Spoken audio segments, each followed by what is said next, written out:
Hi everybody.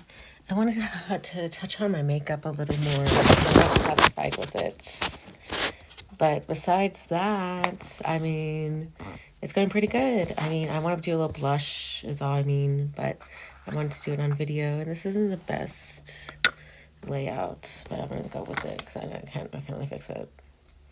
It's been so long since I've done makeup, so I'm just like, whoa, what am I doing?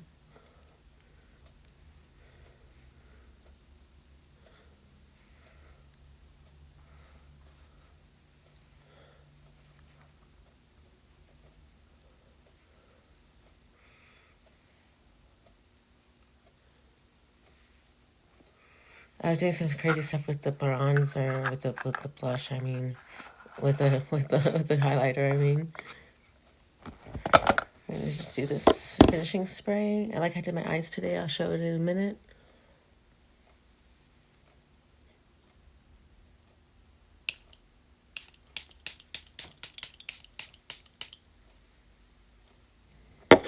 And literally, we are done. Okay, I just put a bobby pin in, but that was me getting ready today. And my point wasn't getting ready because I usually do that. I do the whole thing on video. But I was just protecting my energy today with how I got ready because I wasn't sure how I was going to get ready. I love how I look right in this room though. Somebody's walking, so I'll just kind of sit over here. A pigeon was using my bird fountain. Oh my gosh, what? That's my bird fountain. You see that? I can't believe a pigeon was using it. That makes me so happy.